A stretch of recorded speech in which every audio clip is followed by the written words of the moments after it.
Olá, está começando mais um Especiais na TV Fevale. Hoje a gente vai falar sobre um assunto muito conhecido aqui no Rio Grande do Sul, o 20 de setembro, uma data comemorada por todos os gaúchos. Mas você sabe um pouco da história do 20 de setembro?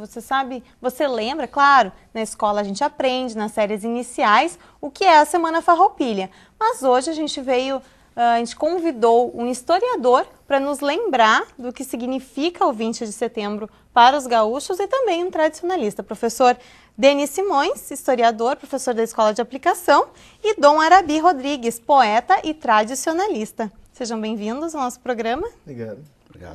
Então, vamos começar pelo professor.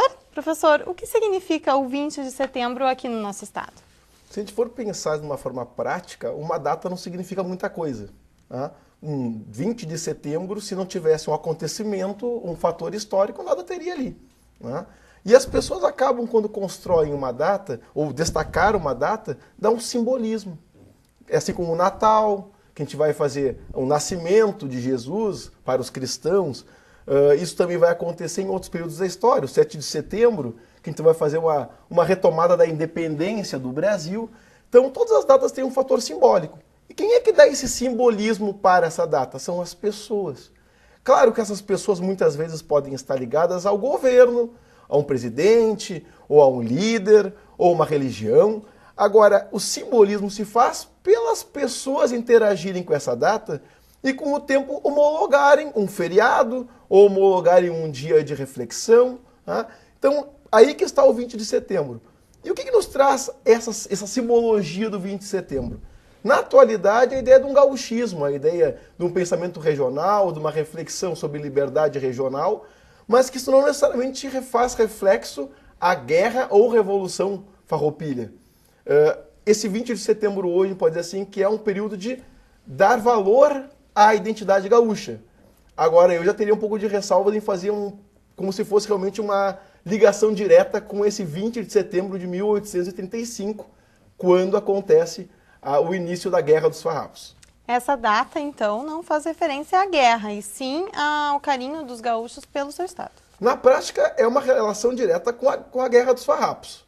Agora, o sentimento que o estado do Rio Grande do Sul tem hoje, pela essa cultura, pela bandeira e pelo hino, eu não sei se estaria diretamente ligado, porque as pessoas não têm total ciência do que aconteceu nesse dia 20. Então, como é que tu pode dizer que as pessoas homenageiam uma data se não sabem o que aconteceu lá? Então, simbolicamente, sim, é uma data de liberdade, simbolicamente é uma data de buscar novos paradigmas. Agora, a população tem que ter um pouquinho mais ciência do que aconteceu nesse período. Dom Arabi, poeta e tradicionalista do nosso Rio Grande, o que é o 20 de setembro, então, no tradicionalismo? O que significa? É um carinho pelo Estado ou faz referência à Guerra dos Farrapos? Primeiro faz referência à Revolução. Houve uma Revolução de 1835 a 10 de setembro de 1836, quando proclamada a República Rio-Grandense. Ali passou a ser guerra, porque era uma nação contra a outra. A partir deste momento é que constituiu-se a guerra. Então foi um ano de revolução e depois 9 anos de guerra. Mas a revolução acabou entrando para dentro da guerra, porque nós realmente revolucionamos. Vejam bem, nós proclamamos uma república 50 anos antes da República Federativa do Brasil. O primeiro decreto do presidente da República da época foi de que todas as pessoas, todos os homens são iguais perante a lei. Ali nós nos livramos do escravagismo, neste momento. E para comprovar isso para as nações, a guarda do presidente da República de antanho era constituída somente de negros. E não por serem exímios em ferro branco, mas exatamente para demonstrar ali a intenção da nova república. Além do mais, nós tivemos aqui a primeira Constituição republicana do Brasil, discutida, votada, uma constituinte e promulgada a Constituição em 1842, com 242 artigos, mais parágrafos, alíneas, enfim, que pode ser aplicada ainda hoje. É tão moderna que pode ser aplicada hoje. O que nós estamos comemorando, verdadeiramente, são os fatos e os feitos daquele momento lá. Porque se nós hoje, aliás, a imprensa inclusive propôs isto, nós refazermos uma Revolução Farroupilha no Rio Grande do Sul, agora com armas diferentes. A televisão, o rádio, o jornal, a revista, o microfone, que é a arma mais poderosa que nós possuímos hoje. Naquela época tinha que dar de mão na espada, na bazuca, enfim. Hoje não precisamos mais disso. Hoje nós podemos usar a nossa inteligência, a palavra e os meios de comunicação para chegarmos lá. O que levou a isto lá? História serve para isto. O professor que eu diga. São notícias antigas que servem para nós todos para comparar no presente e projetar o futuro. Então, qual foi o objetivo disto, desta arrancada, desta revolução que depois entrou para dentro da guerra? Abuso da autoridade constituída. Poder centralizado na corte. Só mudou o endereço, do Rio de Janeiro para Brasília. A cobrança de pedágio nos passos aonde passavam as tropas. A cobrança abusiva de impostos. A falta de escola. O funcionário público mal pago.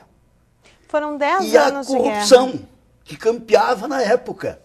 Aliás, tudo isto hoje está aí presente. Então, essa é a próxima questão. Foram 10 anos de guerra, 10 anos após, então, a Revolução, a guerra, então. Se ganhou a guerra, se perdeu a guerra, enfim, essa questão Não, fica... existe uma resposta para isto, Alcione. Quando voltava do tratado do armistício de paz, lá de Ponte Verde, em Dom Pedrito, na mitra de Bagé, o bispo, ao rezar a missa, disse que estava, na sua homilia, propondo que fizéssemos uma missa em homenagem aos vencedores. E lá Silveira Martins levantou e disse: faça em memória dos nossos irmãos que morreram nesta guerra injusta. Entre irmãos não há vitória, só há derrota. Então a guerra, a Revolução Farroupilha e a guerra, não houve vencedores. Houve um armistício de paz, onde todos que pertenceram ao exército republicano foram integrados ao exército nacional, à exceção daqueles que tinham crimes, enfim, que respondiam por responsabilidade civil, que aí tiveram que continuar respondendo. Mas, inclusive, os postos daquele exército republicano vieram para o exército nacional, obedecendo os mesmos postos. Bom, eu iria pontuar primeiro o início, né? Ou como hoje a gente diz que é guerra ou revolução. Quando a gente fala guerra dos farrapos, o termo guerra tem a ideia de luta, de oposição, de combate, de uma ação militar. Quando se fala de revolução, é um ponto bastante mais positivo. Porque quem fala revolução constrói a ideia de que aquilo trouxe uma mudança efetiva. Revolução é uma mudança brusca e violenta. Vamos lembrar daquela... quando tem a plantação, tu tem que revolver a terra, tu viras a terra. Tu tira o que está embaixo e põe em cima e vira. Bom, na prática, os historiadores hoje contestam muito essa ideia de revolução por causa que não houve uma mudança prática de poderes no Rio Grande do Sul nesse período. Primeiro, Bento Gonçalves, famoso e grande líder dessa revolução, e depois Davi Canabarro, depois Neto e entre tantos outros, todos eles eram, em sua maioria, pessoas ligadas ao governo. Eles eram militares do governo. Eles faziam a vigia das fronteiras, eles faziam a ordem nacional da época. E eles também eram estancieiros. Então não era só que moravam nas estâncias, eles eram donos de grandes estâncias. Bom, fazendo uma visão disso, quando eles saem da sua posição de pessoas do governo e passam para líderes do novo governo, em termos de revolução não há uma mudança significativa. Porque os líderes são os mesmos. Os líderes são os mesmos. As pessoas mais simples continuam em lugares mais simples. Claro que há uma mudança em termos de questão de lidar com o negro, é diferente, mas também a gente está fazendo essa comparação com o Brasil da época. Porque a escravidão do Rio Grande do Sul não era igual ao do resto do Brasil. Não que fosse melhor. Mas o Rio Grande do Sul era tão ao sul, era tão fora do padrão dos demais, que não adiantava tu fazer um sistema escravocrata igual, que se tu fugisse, tu ia fugir para onde? O próprio negro nas instâncias era tratado diferente, ele era um outro tipo de trabalhador. Então isso tem um diferencial. Bom, frente a isso, então, tu vendo essas diferenças de revolução, eu não diria que seria uma revolução, eu diria mais um padrão de guerra. Olhando por outro ponto, quem venceu e quem perdeu? Diz que Duque de Caxias foi muito articuloso quando fez o Tratado de Ponte Verde, porque nem o Império queria ceder e nem os farroupilhas queriam ceder. Então ele faz um texto de duplo sentido, em que na leitura tanto os farroupilhas quanto os imperiais se achavam vencedores. Bem vitoriosos.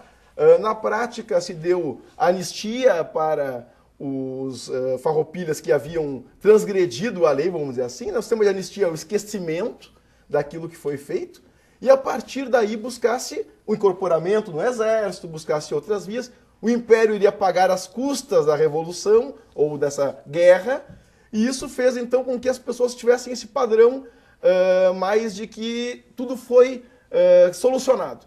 Mas mais do que isso, existe um ponto fundamental do acordo com Davi Canabarro e o general Duque de Caxias, que na época não era Duque ainda, mas o general Caxias, era que não iria ser feito uma destituição pública da República Rio-Grandense.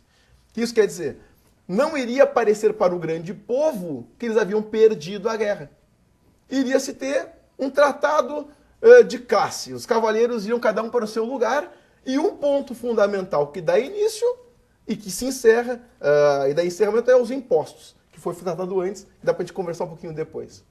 Tá certo, então. Depois eu quero falar sobre algumas citações do hino, gostaria que vocês falassem também. Vou deixar no ar, então, a gente vai para um breve intervalo, para um breve break, e depois a gente vem falando, então, sobre a questão do 20 de setembro como o precursor da liberdade. Nós já voltamos.